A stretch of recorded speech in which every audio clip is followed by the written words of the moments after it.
Okay, share screen. Okay.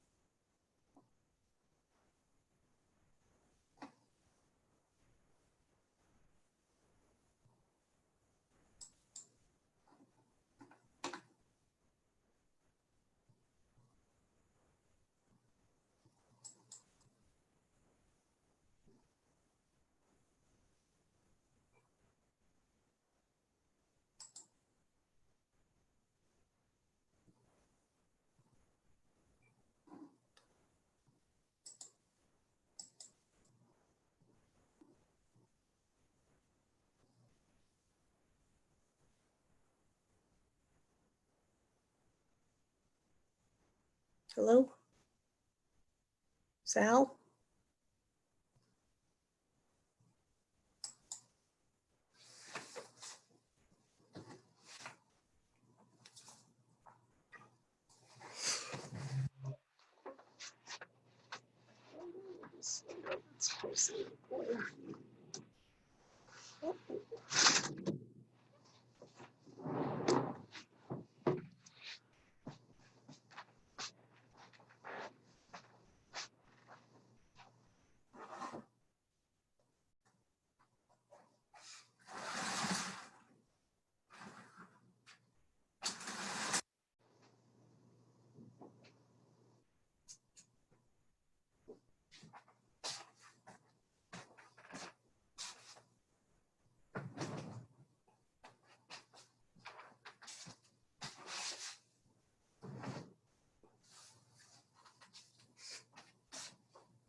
Oh, there's the mic.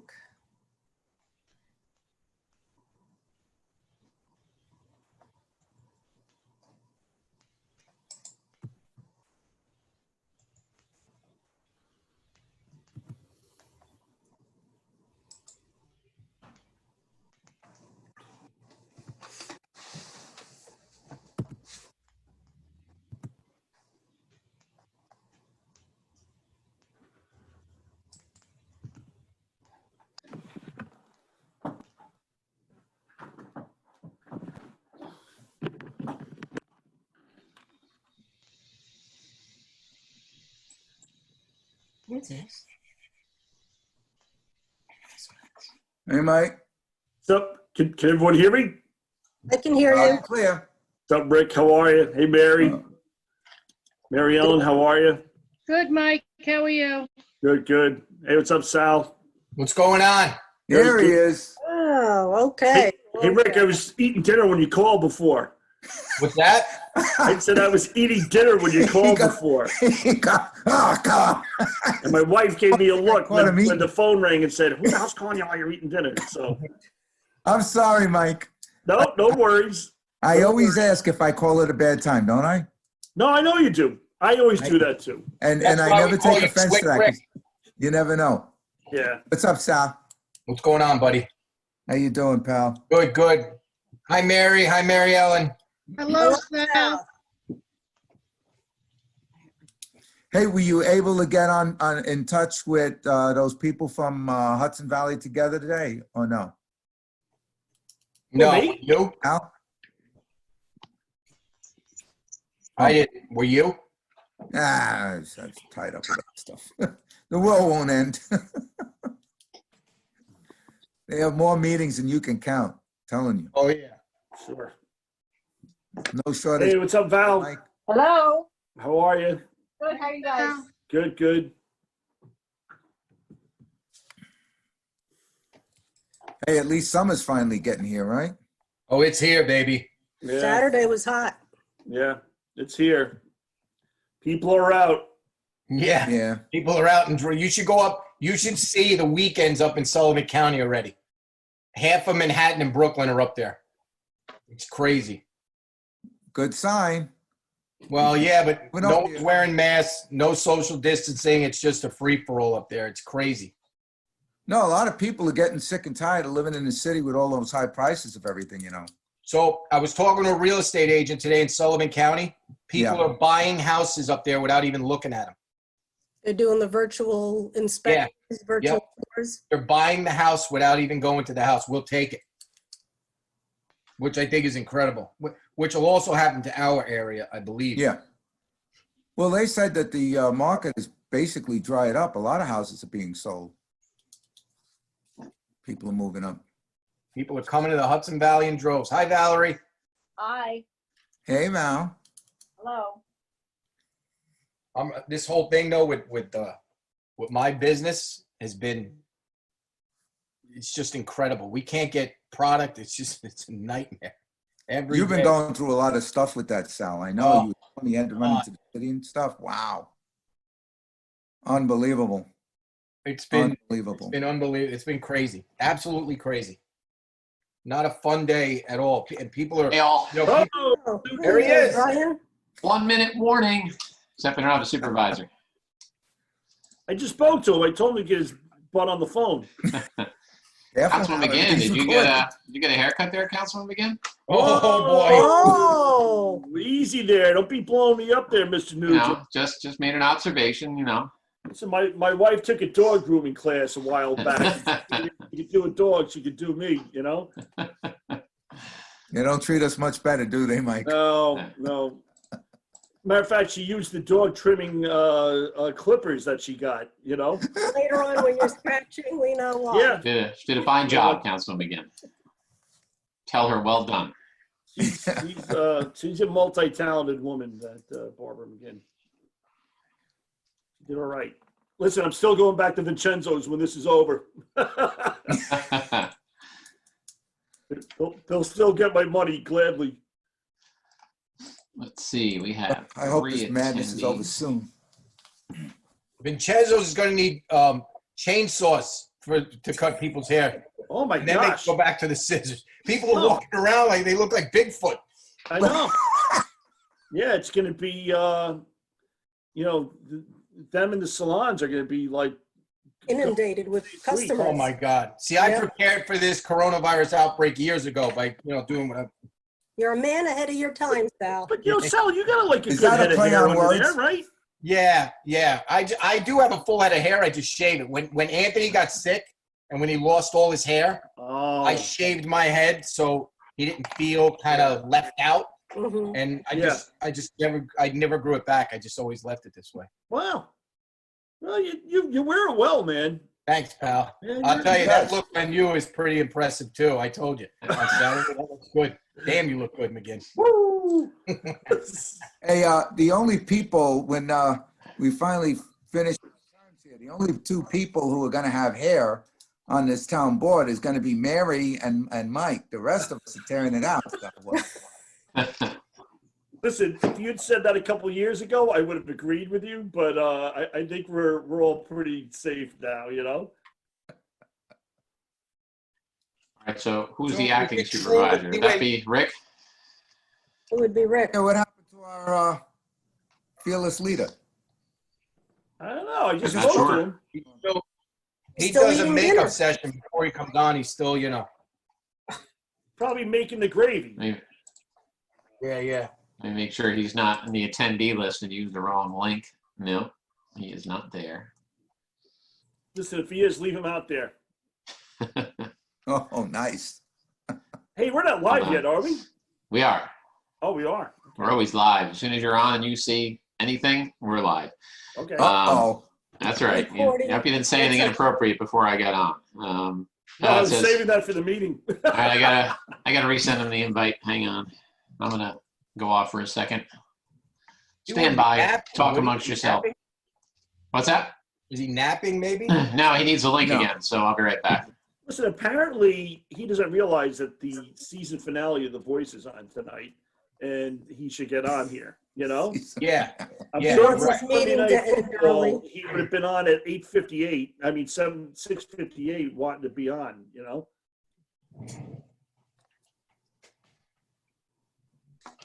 Hey, Sal? Yes, sir. Sal? Yeah. The Buddhist monks, when they shave their hair all off, they call it the coat of 1,000 woes. And so they get rid of it, and that's why they shave their head. All right. So Mike, how does this guy know this stuff? He's the most You know, interesting man in the You world. should go on Jeopardy. You have a lot of Useless a lot of information. diverse Get it on knowledge, about a Jeopardy. lot of different things. You know, you might be able to hit it out of the ballpark there. You know, Yeah. I'm going to take Jeopardy on, champion Just from do Buffalo, New York. whenever you know. I found the that comes up. supervisor. He's here now. Sorry, Is that Tony? I was clicking on the wrong link. So Wow.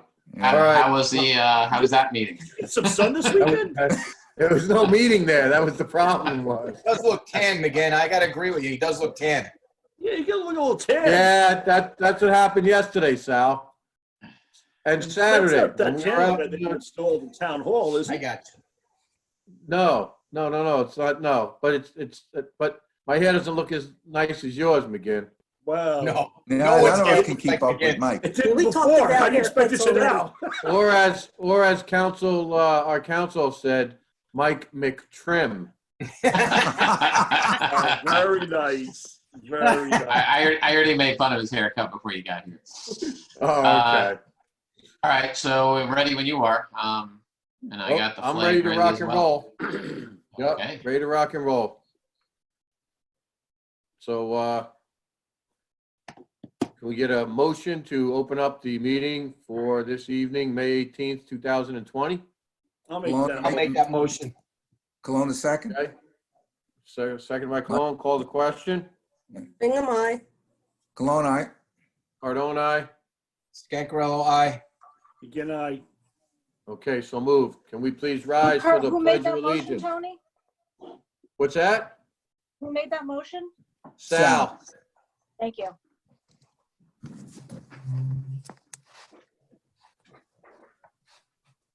Okay, I pledge allegiance Pledge allegiance to the flag of the United States of America States of America. and to the republic for which it stands, To the Which it republic stands, which it one stands, nation, one nation, nation, under God, under God, indivisible, indivisible, with liberty, Liberty. with liberty, justice justice for all. for all. All right. Thank you. Okay. Listen, if we had one more person on this panel right now, my screen would look like, it looks like Hollywood Squares, the way it's stacked up Yeah, right you'd now, be- you know? Yeah, you'd be Paul I Lynn. gotta say, Need one more. and then like the way they're all lighting up, like the different boxes, it's pretty interesting. Either that or the Brady Bunch. That would. Or the Brady Bunch, yeah, If you're in the middle, you'd be Alice, right? yeah, yeah. All right. How about All right, laughing? you know, Laughing. you'll pay for that. That's, Oh, we got a well, puppy that's got it four, going? that's close. That's pretty funny. Funny, It's a funny. serious business. Okay. All right, so first item is, just a moment of silence for all those that have passed from COVID in the recent weeks.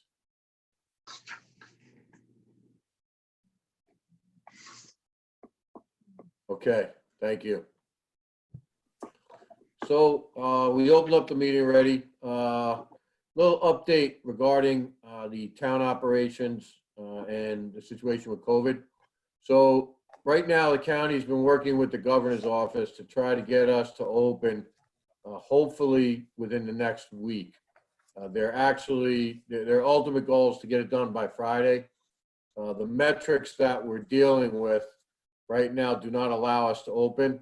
And of the 7 metrics, prior to Sunday, we had met as a county 5 of the 7, and then they changed the wording with respect to the contact tracing, and that dropped us back to 4 of 7, and that's along with the region, which was at 4 of 7. And it was just semantics in the wording. I think the original wording said are expected to meet, and now they said that you're required to meet before they'll release it. So that's where we're at there. They actually think we can get to 7 out of 7 by Friday? Yeah, because, the contact tracers, they think they shouldn't have a problem with. The deaths and the 3-day rolling average have been declining. And then the other metric was the hospitalizations, and they've been declining. There was a slight increase on Saturday, and they got worried. But since it's a rolling average, they still feel we could possibly get there by Friday. Good. But that's not a long shot, but it's a stretch. I know Hey, Tony, Ulster is the contact tracing, are those county employees or those, What they've been trying to do is they're trying to hire county employees aside from those that have been laid off. The concern is that if they hire county employees and they get called back to work, and they basically are not able to, handle, 2 Right. jobs. So Right. they're looking at those that have been laid off. Okay. And those that have volunteered. There have been some people, I think, that have volunteered to handle those Okay. positions. So, All right. yeah. Yeah, I'm just wondering if this is something that's going to grow the county workforce and have a bunch of people working for the Department of Health, or is the State Department of Health, employing these people regionally, Well, I think it's a combination of both, Mike. Yeah. I don't think that it's an unfunded mandate. I think it's something that is basically going to be handled through the state as far as the financing of it goes. But I don't know. There's so many things changing, and I was on a Zoom meeting today with the department heads and how everything is being changed minute by minute. Steve's in one room on a call with the governor's office. We're on a call, all the supervisors and mayors, and he's coming in and telling us that things are moving in a different direction than as to what I just told you. Wow. Yeah, Well, sure. Yeah, it's Fluid great. situation for sure. Yeah. Yeah, yep, absolutely. Okay. Tony, are we still tied in with Rockland and Westchester as a group too? Yeah, so we're tied in with Rockland and Westchester as a group. What happened was there was a metric that was initially published in the New York Forward, which I have in front of me, and that metric was I'm just trying to find what this, it was the gross hospitalizations and, no, it wasn't gross hospitalizations. Well, whatever the metric was, they took Orange County out of that metric. Well, they took Rockland and Westchester out of that metric. And the reason was they hadn't gotten the numbers from Orange County. So that was the only separation, and that kind of put a little, so to speak, wrench in it. And the thought process was that we were separated, but actually we were not. So. Okay. Yeah. I know Ulster County has already met the metrics for the first round here, and they're waiting on us. Yeah, Ulster County has been approved to move move ahead, open. As far as I know, Sal, I think they were going to allow them to, all right, so the metric was the antibody testing results. And they hadn't received anything from Orange County, so that's why that had to be separated in his, New York Forum publication. So. Okay. All right. Thank you So for that that's- update. That's where we're at that. A couple other things.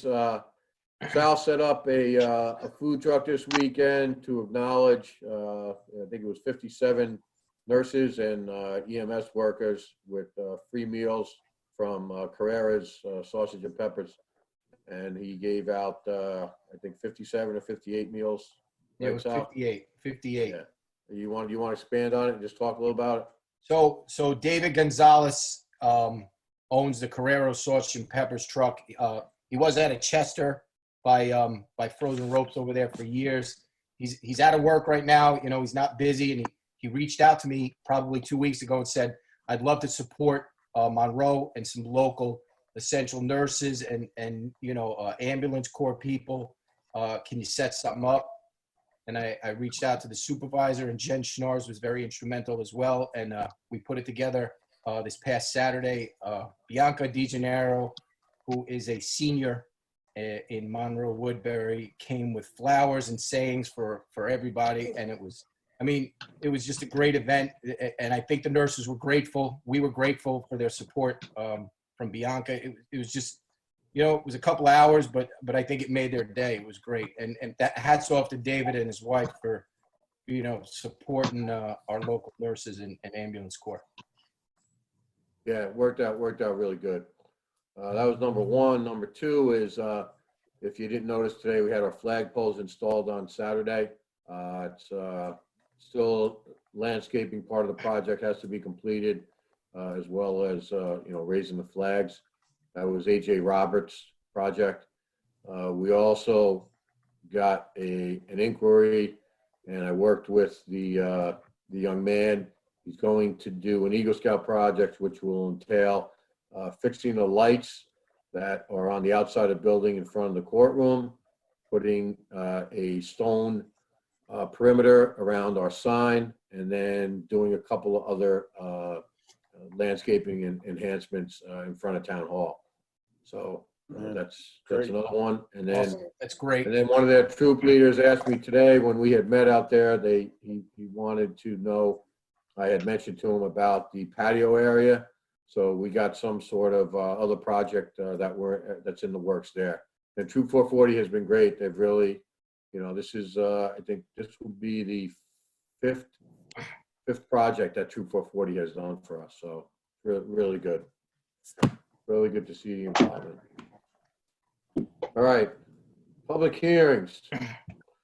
Tony, let me give 1 second, one more community announcement. I got to give a shout out to Stephanie Conklin, Dawn Tabor, Kim Cash, Kathy Corrado, Trish Allen, and Pam Pretesh. I think I'm spelling her name wrong, but this is the all-night graduation party, and they've been out every weekend selling the signs, selling the shirts, adopting the seniors, and I think this past weekend, every senior in Monroe Woodbury was officially adopted by a local resident. So hats off to those ladies working hard every weekend.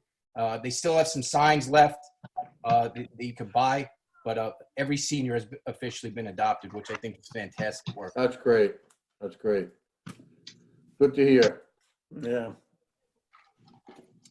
All right. Thanks, Sal. So public hearings. So we need a motion to open the continuation of a public hearing for the proposed amendment of Chapter 57 of the Town Code. I'll make I'll make that that motion. motion. Councilwoman Bingham, seconded by Councilman McGinn. Call a question. Bingham, aye. Cologne, aye. Cardona. Jankarello, aye. Begin I. Okay, so moved. Okay. Mr. McGinn, anything to add? No, I think, this is, the planner is working on this, to get to the FGIS, and that's about it. So right now we're kind of on hold until we get to that point, and we'll take it when it comes. All right. All right. That said, Brian, anybody want to comment? Lorraine has her hand up, and then we also have Nicely Done, who raised their hand off and on about 40 times while we've been waiting. So don't know who that is, but we'll start with Lorraine. I'm going to bring Lorraine in. Stop the screen share for a moment. Okay. Lorraine, can you hear us? Unmuted? I can. Yep, you're good. Go ahead. Yes, Okay, we cool. can. Excellent.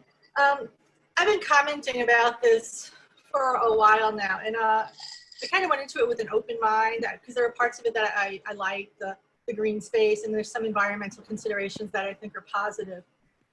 You know, some of my reservations, the permanence of that green space, the administration of the workforce and senior housing percentages, and and I think that the town is going to get all the tax revenue, and the villagers are going to get stuck with the burdens of traffic and other things. But lately, my biggest concern has been about the density of this housing. I listen to the governor every day, and every day tells me the density is the problem. Are we, or are you considering is the wisdom of creating housing density, particularly senior housing density in the age of COVID?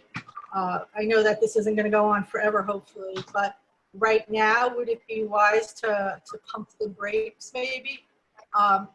When you look at where this is the biggest issue, it is in the city of Newburgh or the city of Middletown, or our neighbors in the town of Palm Tree or New York City. Wherever there's dense housing, this seems to be more of a safety concern.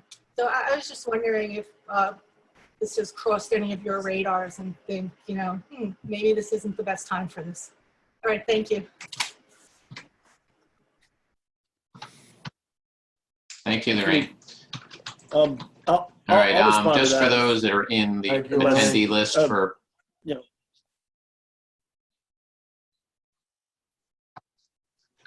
Go ahead. Councilman McGinn wants to respond. I think we lost Mary for a second. Yeah, I think actually Brian we just froze all up sort of too froze there. there for a second. So yeah, I have a lot of frozen screens. Yeah, it's so just I'm not it's sure saying if it's everybody's just an bandwidth. internet issue in Monroe area, but Okay. Hey, I'll respond to that. Lorraine, I are you can hear still you on? Or? anyway. Frozen, Brian? I think a lot of Mary's people are still frozen, but I can hear. I'm just the image is freezing. I'm just checking the status of Optimum. Councilman McGinn, go ahead.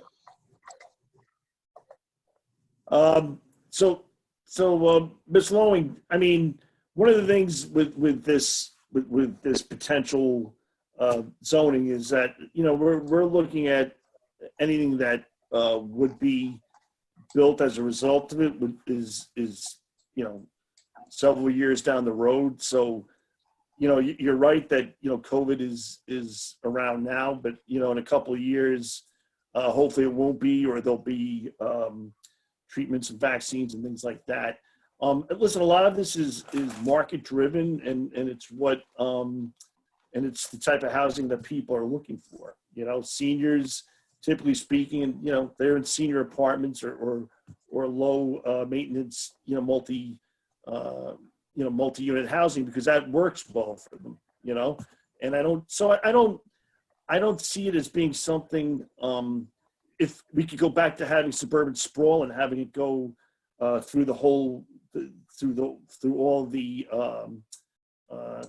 open lots, but I don't think anyone wants that. I think this strikes a great balance between density and open space, and so yeah. I mean, listen, we've thought about it, but I think in the long term, it's not going to be something that we should be as concerned about.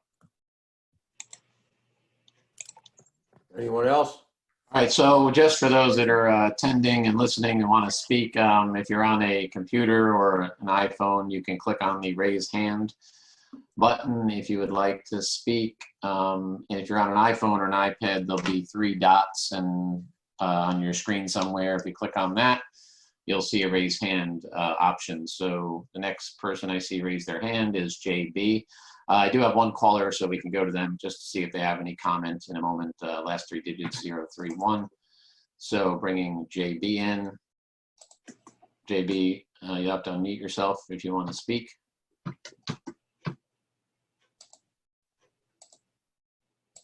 Hi. Hey, can you hear us?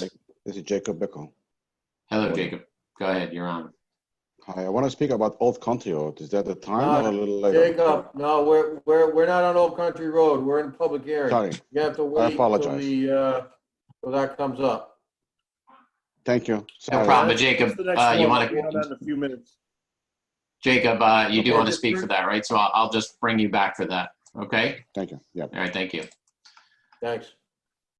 And then I just have one phone that I'm going to bring them in just to see last 3 digits, 031. Can you hear us, caller? Ward Brower, private citizen. Hey, Ward, how are you? Did you want to comment on Chapter 57, public hearing? The only comment I have is in dovetail with Lorraine, and that is on the on density, high density that we're talking about. I just would like to have it where it's a maximum number, so we can do the seeker properly. As it's been in the past, there's no maximum number. You do your data for X number of residents, and then that can be exceeded. Problem with that is the infrastructure often doesn't cooperate with that. That's why there should be a maximum number not to exceed basis, whatever that number is. Then you can do your science. Without that, this is all exercise in futility. If we can have numbers that have no meaning or no limitation, I should say. That's it. Ward, are you Ward, speaking you're- about maximum number?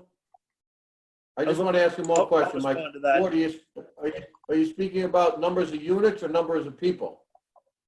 Well, Tony, it has to get down to really, it's not the units, it's the people in the units that affect the water capacity, affect sewer capacity, affect the traffic. That's the number you need. The trouble is we've used, in the past, we used bedroom counts, whatever, unit counts, but they're meaningless in that under certain families, they mean one number, another type of family, they're another number. So you can't do your infrastructure with that kind of vague input. You need to nail that down. Then you can do the science. Then you can apply, you can conform to what SEQR was initially designed for, and that is to supply the infrastructure for the proposed building. That's really what SEQR is all about. And then we never run into problems where we're always running short of infrastructure. Well, listen, Ward, just a couple of quick things. The unit count is that is based on science, and also the bedroom count is based on science, and the square footage units we just finished, that's based on science. So all those things really dictate how many people are going to be. Say it's a 1,100 square foot 2-bedroom apartment. Well, listen, there's only so many people you can fit in that. You know what I mean? It's not, you're talking about having, a rental company or a building management company that isn't going to allow, 18 people to move into a 2-bedroom apartment. That's just not, that's just not how you're going to do it. And it's there's nowhere else that I know of, that they look at a total development. It's never been done in SEQR where they look at a total development and say only 1,300 people are allowed in this whole development. I agree 100% with you. That's never been done before, and that's why we have certain communities that are always running out of water and sewer. They do a SEQR, but the SEQR is not adequate. These numbers are still vague. They can vary. You can design a dwelling for X number of residents and a family, but then that person or family is perfectly legally can sell that to another family which has density which exceeds whatever you plan for, because it's not nailed down. That's the problem with it. That's why secret can't function. Until you can get it concrete, the parameters are too vague. You need to change that system. Well, I don't think that's for us to do. I think that's at a different level, and I don't even think it's constitutional. I can't see how you're going to sell one house and even say to that person, let alone a development, hey, you're only allowed 6 people in this house. Well, yes, you can. I believe you can. Beg to differ with you. You don't do it in a draconian manner that you're inferring. You can only put 6 people now. No, you tell that developer or builder or whatever person happens to be, entity or whatever it is. Okay, tell me how many people do you want what's the maximum number of people you want in your dwelling? Let them decide. But make sure that's the maximum parameter. You can't exceed that. Then the engineers can go to work. Then they can calculate it. But as it is now, we can design it for one size family, and that family can turn around and sell it to another size family, all perfectly legal, and then we end up with, we have to go back on retrofit infrastructure. And that hits the existing ratepayers really hard because it's not their fault. Now they're paying, and whenever you do any kind of retrofitting, it's always more time-consuming, expensive, and not efficient. The parameters need to be changed, and you got to start somewhere. Well, Ward, just again, real quick, the parameters of bedroom count and apartment size or dwelling size, which generally has not been done. That's something that we introduced and made sure that was part of this plan, are important. And as far as, restrictions that would be placed, that's not the developer. The developer builds the property. That's an HOA or building management outfit that would place those restrictions on renters or owners. And that's really where that would get done. So, I know what you're saying, and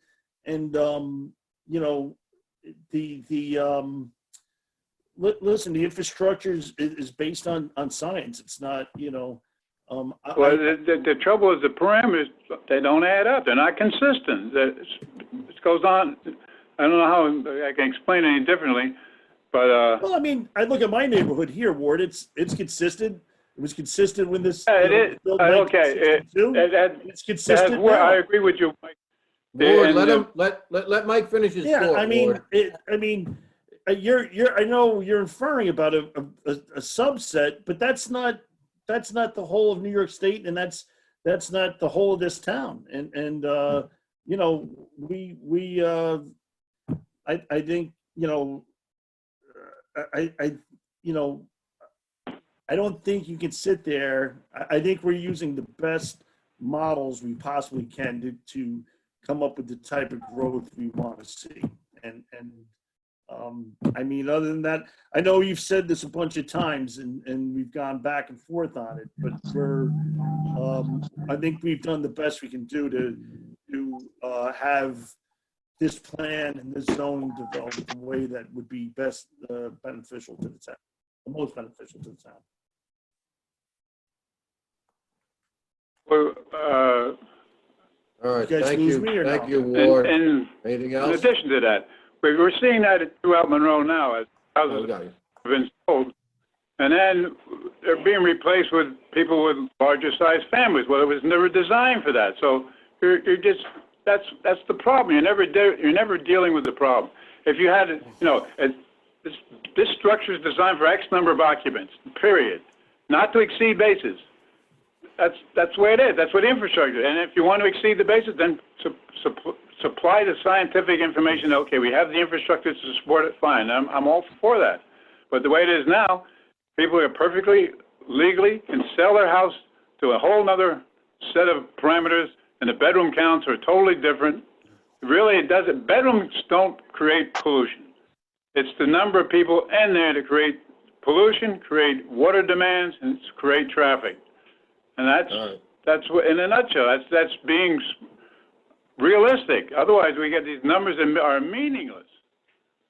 They're not meaningless, All right, listen, Ward, the numbers are very well grounded in science. The way that this zoning has been designed for this, for that we've come up with is. Yeah, but very then much you grounded can't. in You had to science. Listen, you discriminate. come from a large family, right? And then I they mean, could listen, get just listen to me a second. You come from a large family, right? Right. So how many kids were in your Yes, I family? did. All right. So I had 10 brothers and listen, sisters. if your parents, well, that's a good sized family, right? So I mean, if you lived in a neighborhood where either your house couldn't support that, or where there was an HOA that said, "Hey, the maximum My house didn't support it. That's a for an fact. apartment." Our well was always going dry. Yeah, well, The septic tank was always being pumped. No, it didn't support it. And there was no regulations to say anything. Well- You couldn't do anything about it. So it was nothing. It wasn't illegal. Just that the infrastructure never supported it. That's my problem. Listen, we can go back and forth here. Hey, Ward, we can go understand round and your round with point, this all Ward. night. Mike has made his But point. I think Let's move on. Okay. Thank Thank you, Ward. Do Anyone you else want to out come in there, on any of Brian? the other public hearings? Thank while I you, have Ward. Yeah, Ward. Ward, while I have you, do you yes. want to come in on any of the other public hearings? Yes, on Article 14. Okay, so I'll bring you back for that one. Thank you. Okay, we do have one other caller that came on since, so I'll just bring in last three digits are 315. Caller last 315. Did you want to comment on Chapter 57? No, I did not. Okay, thank you. That's Michelle Dixler. Make sure she All right, no one comes else in for has Old the Country electronic Road, hand Brian. raised. Yeah, I actually have Michelle also with a name on the computer, but maybe she's using that for audio, so we don't have a problem. So that's it with hand raises and phones for that public hearing. Again, anybody listening during the hearings or when we get the public comment, if you're on a device, a computer or an iPhone, click on the raise hand if you wish to speak, and Supervisor, we can move on. Okay, so we need a motion to keep open a continuation of public hearing for the proposed amendment of Chapter 57 of the Town Code. To be held on June 1st at 7 p.m. or immediately thereafter. I'll make the motion. I'll second. Everyone's second. Everyone's second. All right. Eric now, Cologne, give it to somebody down Cologne because he used his name. All right, Councilman Cologne seconded. Call the question. Bingham, aye. Cologne, aye. Cardone, aye. Scancarello, aye. McKenna, Okay, so moved. So now we need a motion to open up the continuation of the public hearing regarding Old Country Road Water District. I'll make the I'll motion make to that open. motion. Councilwoman Bingham made the motion. Councilman Cologne seconded. Call the question. Bingham, aye. Cologne, aye. Cardone, aye. Sal. Scancarello, aye. McKenna, Okay, so moved. So Brian and I had some back and forth. Well, Brian really had some back and forth with Howard Trotter from KJ Waters, representing KJ Water District. Some of the changes were made in the amendment, but they weren't redlined. So Brian's actually trying to configure how those changes were made. I believe Howard was going to send you, Brian, another copy. Yeah, so what happened was, right, they made some changes. It wasn't clear what changes were made, and they rearranged paragraphs, and those changes weren't indicated. So I asked him to send me an agreement that actually shows all the changes that were made. The last email I saw, he had asked his assistant if she could do that. So we haven't received anything since that. That was late today. Okay. All right. Do you want me to see if anybody wants to come in on this one? Well, you know Jacob does, and I believe Michelle would too. Okay, so I think Michelle is here on the phone, so I will bring Michelle in on Old Country Road to see if she would like to speak. Michelle, can you hear me? Yes, I can. I figured I'll go back to the phone because the little microphone wasn't showing up on the computer. Okay, good. Anyway. Well, glad you figured it Okay. out. Right. Well, yeah. So we'll talk on the phone. Anyway, thank you for recognizing me. I live at 45 Old Country Road, and I did receive notification from KJ today, along, I believe, with the town of Monroe, that houses without water will be hooked up soon, and that others will be hooked up at a later date. Do we have any dates for these things? Dates for, When the hookups will start. They That's- say soon. They've been saying that for a while. that's unfortunately, Michelle, I wish we could answer you on that, but that doesn't fall under us. That falls under KJ Water and the contractor. And I did email the contractor, the engineer and the DEC today. I believe you were CC'd on it, just to try to get an answer for Libby, who had an issue, I think, with a tenant. Yeah, there was an issue. This man is running out of water at number 38. He has run out of water several times, and I think probably Mr. Bickle will speak more about that. But it's, a real problem. So we're just, and will we be getting a copy of the intermunicipal agreement eventually? Once it's finalized, I promise you, you will get a copy, and you will. Okay, great. Thank you. And thanks for all your help. We're just waiting. I don't know whether to celebrate or not. Be patient. I know it's been a long and arduous road, and we'll hopefully get this accomplished soon. Okay, thank you. Thank you, Michelle. And the agreement should be done soon, so we'll have that out once it's done. Thank you. We'll move on.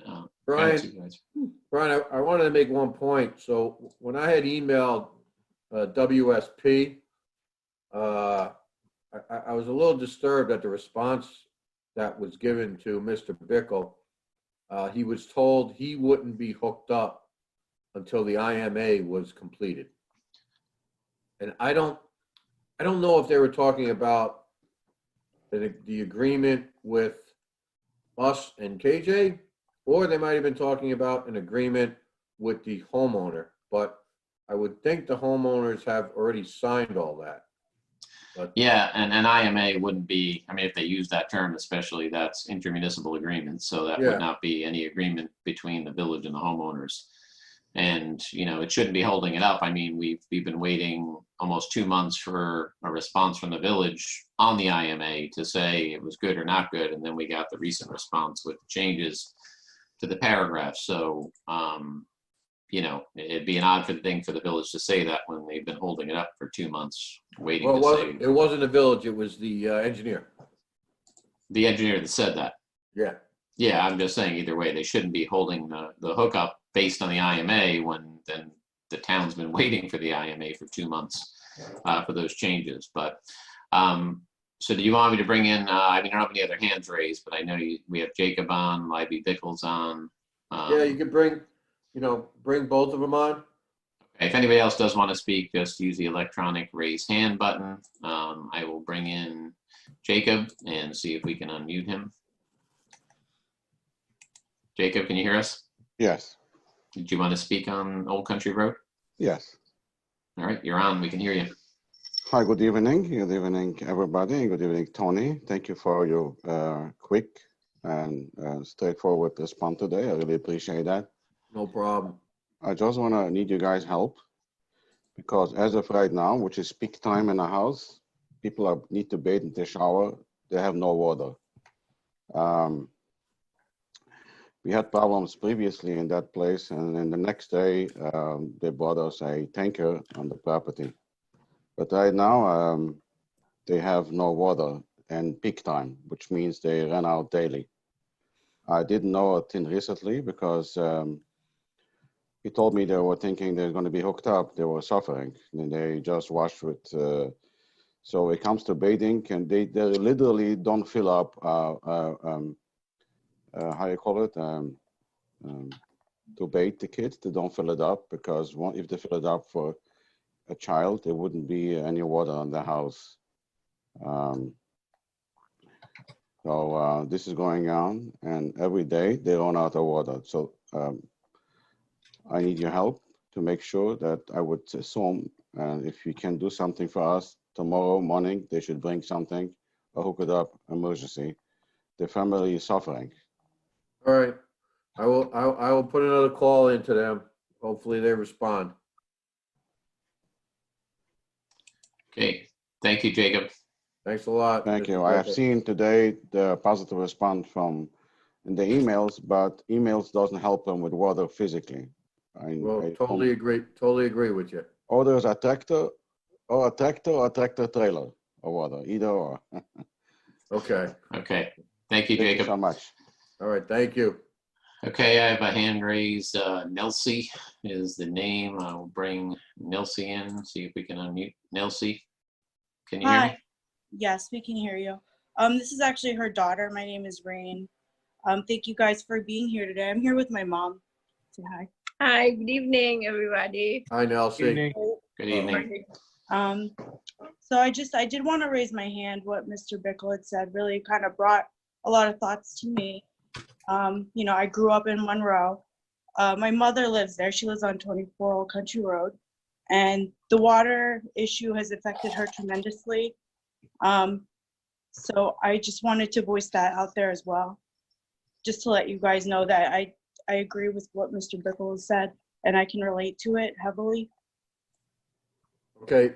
Is your mom hooked up yet? We're on the process of that. Okay. Thank you for When you asking. say, yeah, no problem. When you say in the process, where are you in the process? I went there. Oh, to here, the she house. can actually speak. Actually, they went there to the house. I believe that is Mr. Schulter, Mike Shortel group. But he said that a contractor would be going there and speaking to me. But right now, I'm not in the house. I'm with my daughter in Pennsylvania. Oh, okay. Because there is So- a problem there. So here's what I would say to, you, Mr. Bickle, or anyone else on that street. If there's a contractor on site, please don't hesitate to either email myself or my secretary, Jen Schnars, at jschnars, SCHNAARS, @monroeny.org. Uh-huh. And, we will get out there immediately. You can also have my cell phone, which is 845-637-6031. And just get a hold of me ASAP, and I will immediately go out there. I just want to know there's a contractor on site, so I'll go out and speak to them and see. That would be greatly appreciated. Yeah, no Thank problem. you for that, Mr. Cardone. The thing was, it was Neil Dwyer who was with that person. I believe, I'm not sure if it was Mr. Shortel was with him, because they were asking me for the key to the house. That's when I know they were there. Okay. All right, And I yeah, was- well, listen, our hands are tied somewhat, but we can put a little pressure on them and try to push things along. Okay. Thank you. Thank you so much. You're welcome. Thank you. You have a nice evening. You too. Anyone else there, Brian? Oh, Libby. I'm muted, sorry, I have Libby here. Libby, can you hear us? Yes. All right, you're on. Yep, and everybody can hear you, so go ahead. Hi, good evening. My name is Libby Bickle, 34 Old Country Road. Number one, I really appreciate the help. Number one. Number two, Mike Shuttle with the contractor was, I believe, it was 2 Fridays ago. There was not, so yes, it's getting about 2 weeks ago. There was in my house, Mike Shuttle in the contract. So, number one is, I did tell them from my side, I'm gonna comply with everything. I don't want to be any hold with any condition. And they should just start from my side. Today, when my father talked to Tom Cusack about coming in to start the process, Tom Cusack told my father that I have a hold, I have conditions, and have different things to hold the project. It's not true. I don't have any condition that's gonna hold up anything with any process. It's just about to build a story. I am complying, and I'm ready to, and I not have any condition to hold anything up. It's just what they tried to do it, but it's not true. It's number one. And number two, just a question. I remember the last time they was talking about the service line should be 1 inch, and I believe Mike should still talking about 1/2 inch or 3/4 inch on the service line from the main water to the house. Beside that, I have no comment. This is and I appreciate the help again. Yep. All right, thank you. Okay, that's it, Brian. I'll make a motion to keep the continuation of public hearing regarding Old Country Road Water District on for June 1st at 7 p.m. or immediately thereafter. Cologne, second. Cologne, second. Call the question. Bingham, aye. Cologne, aye. Cardone, aye. Cancarello, aye. Good night. Okay, so moved. All right, make a motion to open up the public hearing to amend the zoning ordinance for Monroe Ninninger LLC. I'll make that motion. I'll second. Call the question. Bingham, aye. Cologne, aye. Cardone, aye. Cancarello, aye. Good night. Thanks for the quick response, Mike. Appreciate it. I was reading your text, that's why. All right. So moved. Okay, Brian, I mean, we're basically tabling this because we're just waiting for the planning board, correct? That is correct. I mean, there's no hand raised on this particular public hearing. It's going to be continued anyway while the planning board reviews this amended request to amend the zoning. Okay. All right, so moved. So I will make a motion to continue the public hearing regarding the petition to amend the zoning ordinance for Monroe Ninninger. And let's make it for the second meeting in June, which is the 15th, I believe. Oh, sorry, yeah.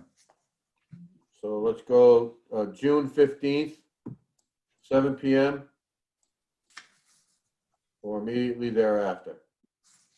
I'll second that. Call the question. Bingham, aye. Cologne, aye. Cardone, aye. Cancarello, aye. Good night.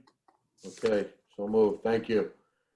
Now we need a motion to open the continuation of the public hearing for proposed changes to Article 14 of the Town of Monroe zoning local law. I'll make the motion. I will second. Councilwoman Bingham to Bingham. second.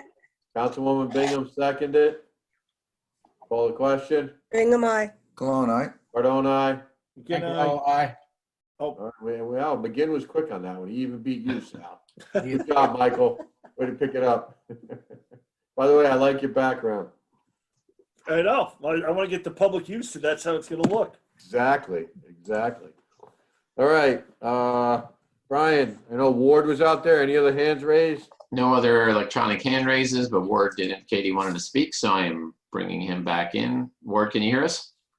Oh, yes, I can. Thank you. Okay, you're on. Okay, thank you. The question is, this has almost been on the books or proposed books for about a year now. And I was wondering if you couldn't break out the grandfather aspect of it and run that separately, because it seems like the other aspect of that code is slowing us down. There are a lot of homes that are affected when that zoning changed from a builder's acre to a regular acre. The question is, can it be, you just cut that grandfather clause and submit that as a separate law, proposed law, and move on?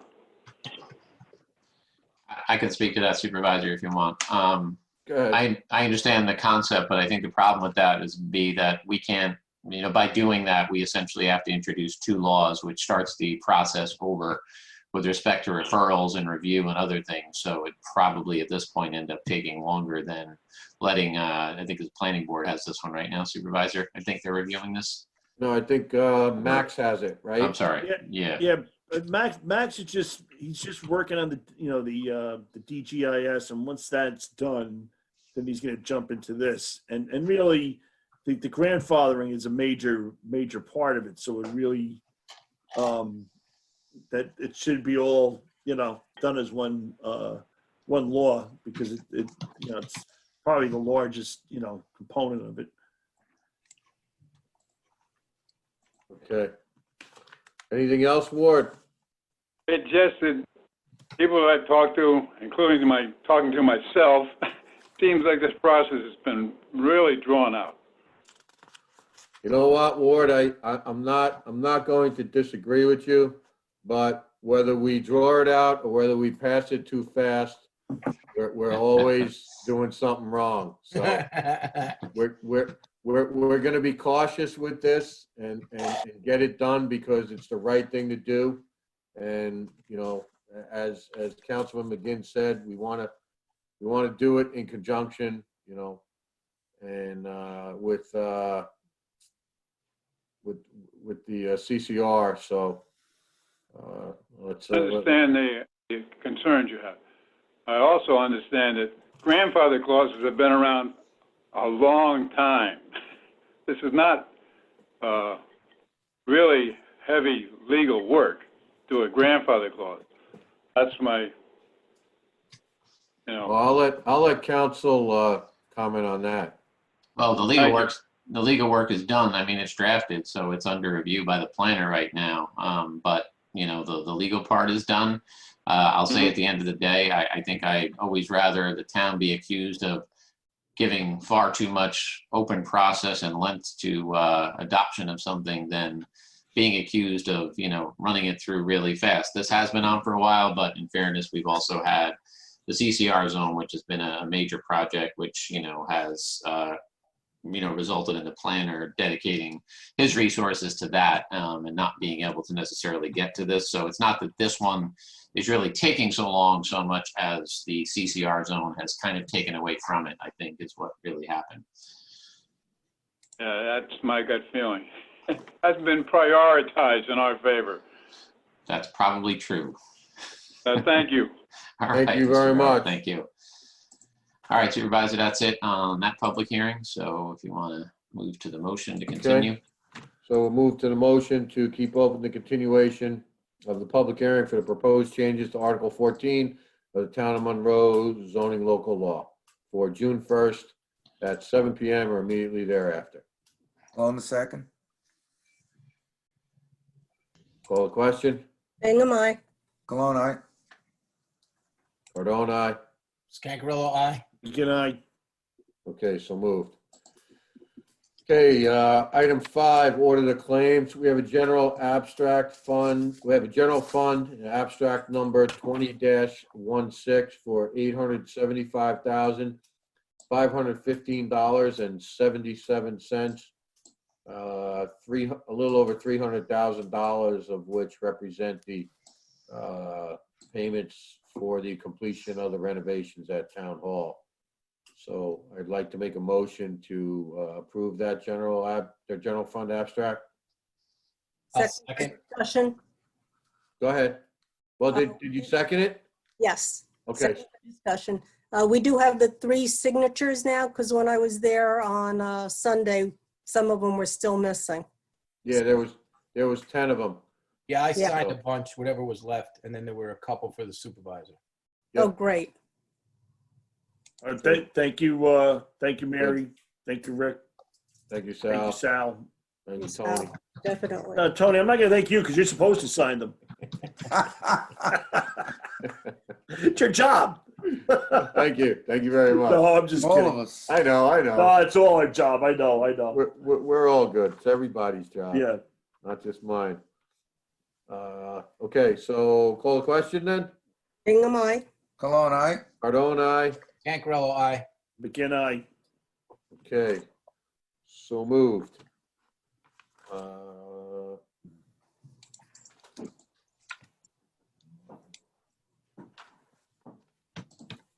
Item 5.2 is the escrow abstract, and that is abstract number 20-06 for $3,000. So I'll make a motion to approve that. Hold on a second. Call the question if there's no questions. Bingham, aye. Cologne, aye. Cardone, aye. Gancarello, aye. McGinn, aye. Okay, so moved. All right. Next up is the approval of the minutes for May 4th, 2020. I'll make that motion. Anyone like to make a motion? You got that, Sal? Seconded by, I'll second it. One quick note. Again, Val, thanks for getting this done in an expedient manner. We appreciate it. You got it to us real quick, so thank you. You're welcome. Call the question? Bingham, aye. Cologne, aye. Cardone, aye. Gancarello, aye. McGinn, aye. Okay, so moved.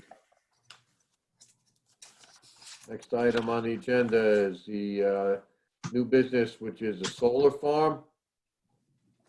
So I'm gonna turn this over to Mr. Nugent because we've been back and forth with the company that is looking to purchase it from Albright, and it's a lot of piecemeal going on. So, Mr. Nugent, I'll let you speak to what we've been dealing with.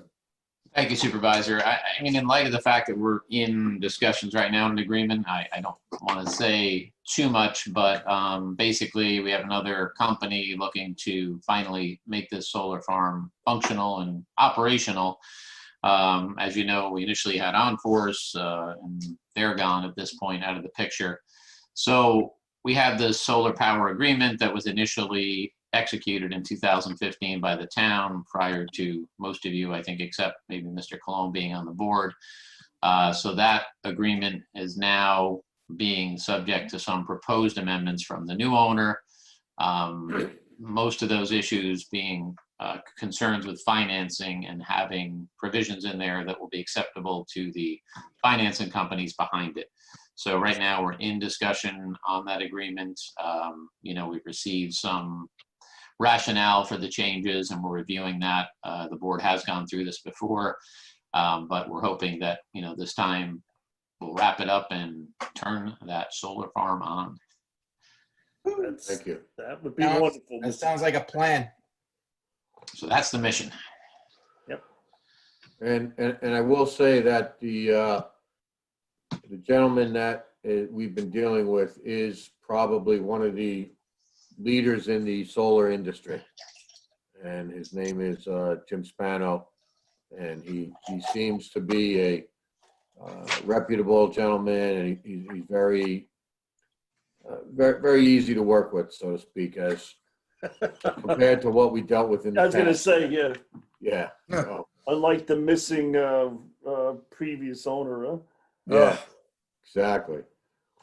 Okay. That said, I'll turn item 8.1 on the old business over to Mr. Nugent as well. All right, so the peddling and solicitation law we did discuss last time, and I know there had been some thoughts on, restrictions on dates and times. As we advised the board, there were some constitutional issues with doing that. So, the town had worked on some signs. I think we put some of them up last time during the Zoom meeting. Giving the homeowner the power and then the flexibility to post their own signs, which is the most effective way to stop solicitors of any sort, and people can be as specific or general as they want on those signs. And the reason that we don't need to be concerned with the homeowner signs is because they're not the government. They're not subject to constitutional claims or anything like that. If a homeowner says no solicitors, nobody can come to their door. So that is just the most effective way to accomplish it. Other than that, we're still reviewing the law to see if we can tighten up some things and improve the process and the restrictions and have, as much control as we can to ensure that people aren't, disturbed or harassed unnecessarily, and more so to make sure that any predatory practices of solicitors, like real estate, for example, making improper statements. We're also looking at the issue of limiting the number of people that can come to somebody's door so that you don't have 3-4 people showing up, which can be a concern for somebody. And it's generally unnecessary to have that many people if you're just doing a solicitation. So those are some of the things we're looking at. The sign supervisor, I don't know if they've been distributed, but I know that you had some, samples that we put out there to the residents. Yep. They went out, or? Did they get posted, Val, on the website yet? No. No, we didn't do it. Yeah, we didn't do Okay. it yet because we didn't want to. I believe the last conversation I had with Jen was we didn't want to put it out until we kind of finalized this, especially since everything's on hold right now because of the executive orders. Yeah, so I'll work with Jen. I think we'll finalize those and then we can put them on the website, and at least people will have that option. And they're not, stuck with using the signs we put up there. As long as it's not something over the top, they can do their own signs that say no soliciting, or no soliciting except this group, or no real estate soliciting. Again, they can, pick and choose who they want coming to their door for solicitation purposes. Hey, Brian, those the revisions that you had mentioned that are being considered, do you think? And I know one of the things was also the enforcement mechanism and how the town board would wind up being the arbitrator of whether there was a violation and suspending licenses and stuff like that. So do you think, obviously this current state of restriction is going to open up, sooner rather than later. And we would like to get the village on board with this law as well. I know they're interested to copy some of the provisions so that we're both playing on the same sheet of music, playing off the same sheet of music. So if we could get this going sooner rather than later, that would be great. Yeah, we can provide a copy to Mr. Hoon. I think it's a great idea. I think it's also better for the town and the village if there is, not that there has to be, the village can do what the village wants to do, but it would be better if you had one law throughout the town so that everybody knows what the regulations are, whether they're town or village. But yeah, we do want to put in those provisions. I just think it's going to be better to give the town board more control over suspending or revoking a permit rather than having to go to a court process where you may or may not get a fine imposed and you may or may not get a decision, that's favorable. So we'll still give the due process and a hearing, but we'll do it before the town board. And so that it's public and people can hear what's going on if they're interested to be there as well. All right, great. Thank you. Appreciate it. All right, thank you. Thank you, Brian.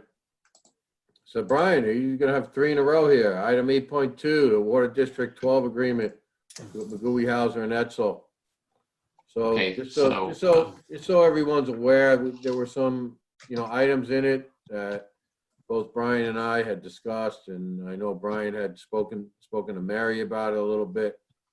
We didn't think they were fair to place that kind of burden on the Water District 12 users. So Brian, I'll turn it over to you.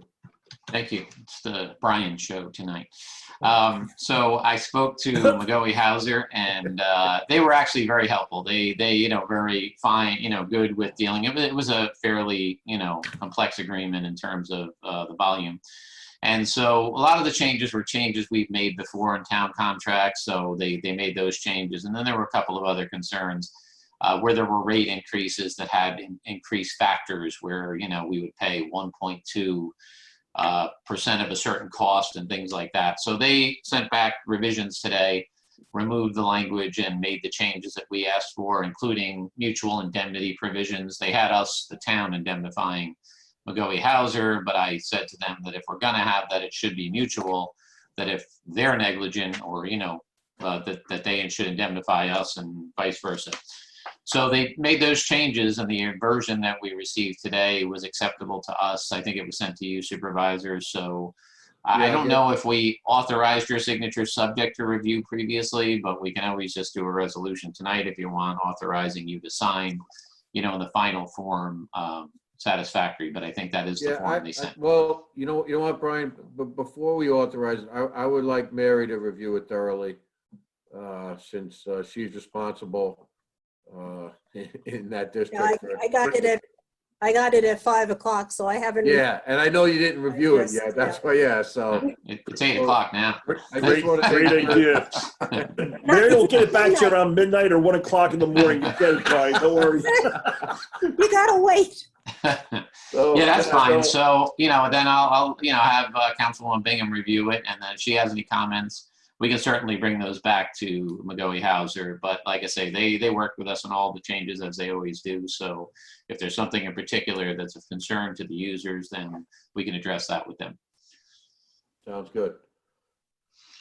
So you got 2 weeks to review it, Mary. Our next meeting is June. Sounds more than ample amount of time. No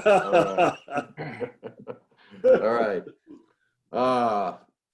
Next item up is public comment. So we have 3 attendees. I guess since there's only 3, if there's no objection, I'll just bring them in. We have Jacob Still, Ward Brower, and Lorraine. All right, bring them in. First up, I'm bringing in Ward Brower. Ward, do you have anything for public comment? Yes, I do. Ward Brower, Private Citizen / Conservation Commission. Joe Corona and I attended a virtual meeting of the Monroe Basin Watershed Intermunicipal Council meeting. Giving you an update because the town is a member and it contributes money in the form of a fee. And the town's money is well spent in I'll give you a couple of examples. Since Superstorm Sandy and a couple of Irene and a couple of the other natural disasters, our area has realized the importance of monitoring the Monroe Basin creeks in its watershed area. So they've installed stream gauges, and they give very accurate, up-to-date readings. And they're being upgraded, and our fees contribute to that upgrading. That goes into a database, which is very useful because it's constantly evolving. And the infrastructure was adequate 10 years ago. We're finding is not adequate now. So it's money well spent, and it's actually taxpayers' money from Monroe actually helping the greater part of the county. And the other thing is they sponsor kiosks. Now, kiosks are like display panels set up in watershed areas, and they have information from historical perspectives to environmental concerns. And we've been very fortunate on the council to have Jay Beaumont as our leader, because he's able to get contributions from organizations. So our few dollars that we contribute goes a long ways. And we're starting to get these kiosks set up. We have 3 of them in operation right now, and we're probably going to try to do, I would imagine, another 3 to 10 more. So those are updates for that. Thank you, Ward. And my private concern is the last time I couldn't get on the meeting because I missed the window of opportunity. I was running late and I was virtually shut out. So is there a way of having the window open if you come late to a meeting? No, in a physical meeting, you could walk in the door, but this way you can't do that. No, you can. I tried 3 or 4 times, Tony, and I couldn't get in. So Ward, did you call in or? Call in. And what was it? What did you get? What was the response? It was really it was a recorded response, obviously, and we didn't. Nothing happened. So. Yeah, there's. I mean, just so you know, I'm not sure what happened there. There's no lock or there's no timeout on the meeting. So long as the meeting is still going, anybody can join even at this point. I mean, we have the ability to lock it, but we haven't done that. Okay. We don't lock them, so I'm not sure what happened in that particular case. But I would say if you ever have that issue, I can give you my email address, because I'm usually hosting and I try to check occasionally. And if that happens, let me know. But you should be able to get in with that phone number that's on the public link at any time, as long as the meeting is still ongoing. Okay, thank you. All right. Thank you, Ward. Thanks, Ward. Mr. Nugent, I remember last week, or our last meeting was rather quick. So I don't know exactly what time Ward was trying to call in, but it is possible he called in after. Yeah, I was going to say that meeting ended relatively quickly. So it is possible that if you called in and once we end it, then you wouldn't be able to get on. You would get a message like that. So that's possible as well. Okay. But we don't lock anybody out here in Monroe. So I'm going to bring in Jacob Bickle in case Jacob wants to say anything in public comment. Jacob, if you do, you just have to unmute yourself. Okay. And then we have Lorraine. I'm going to bring her in case Lorraine would like to say anything. And, oh, sorry, Lorraine, go ahead. You're on. Hi, you can hear me, right? Yes. Last meeting, I threw a, hey, you guys do a great job with these meetings, and you really do, Brian. Is there any way you could hold a little sway with your planning board? They had a meeting on Thursday night. It was telephone only. I heard that they stopped the video because they were getting some Zoom bomb. Who knew that was going to be a word, but they're getting Zoom bombers. Planning board meetings, I mean, they're kind of visual. There's site plans, there's blueprints, there's things like that. And I don't think that a telephone conference is the best arena for that. If you can, if they can manage a Zoom, like you're doing a webinar, that would be preferable. So I don't know if you have any sway with them or can give them. Right now, the engineer is actually running the meetings. Yeah, so Lorraine, we've had some conversations both with the attorney, with the engineer, and with Bonnie. And it seems like they've worked those kinks out. Brian, I believe, did you speak to Sean a little bit too? I saw the emails, and basically my understanding is they have started using the webinar feature. He's got that up and running, which certainly reduces the possibility of those problems. Right. And, they also, I think that phone thing was just temporary because of the issues they had with the Zoom meeting. So if they go to the webinar, we've given them, our thoughts and, generally speaking, the only time you can sort of quote unquote get Zoom bombed on a webinar is when you bring somebody in like this for public comment. They might have, yeah, you're right. I mean, and if I didn't know you, you would have a second or two to start saying something, and then we would disable you or remove you. So, but that's no different than public comment in a meeting. Somebody could walk up and just say something, totally inappropriate. So hopefully that won't be the case. And my understanding, Supervisor, is they are going back, correct, to the Zoom webinar format. So that should only have been a one-time situation that they just had to get the kinks out with Zoom. So I think it'll Glad work. to hear it.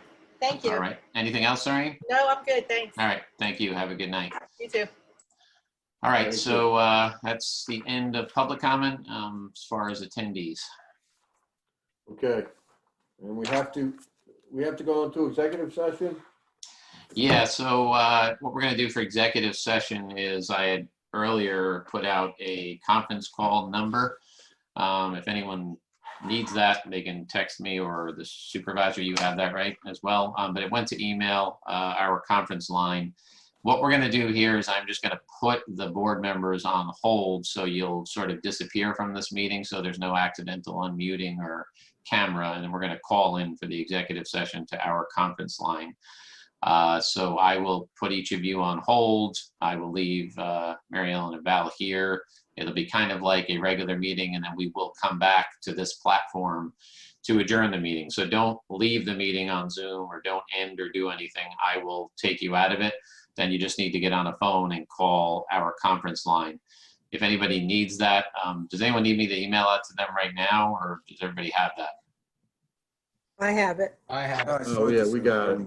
Okay, so we good then, and we'll make a motion to go into executive session. And this is to discuss, I think we had a contract issue and with the particular company, and then was there a personnel matter, Supervisor, or no? I think it was just the legal issues, but. No, yeah, I think it was just, well, there is personnel matters I did want to discuss quickly, so.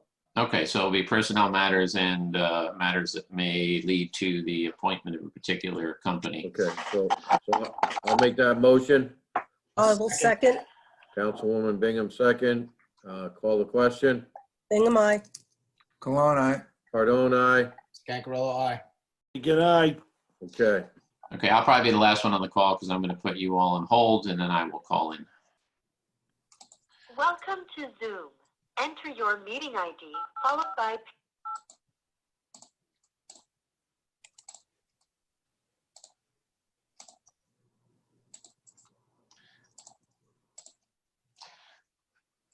All right, Val, Mary Ellen, it's just you. We'll be back.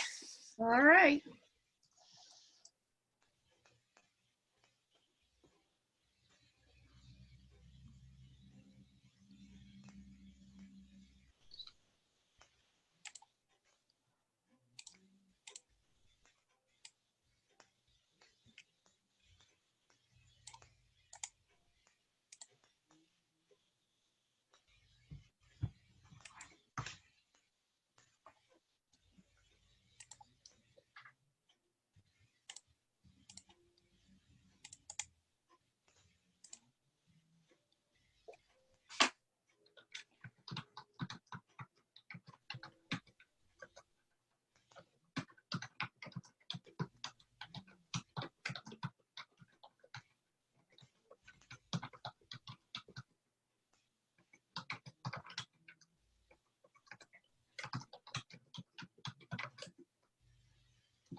All right.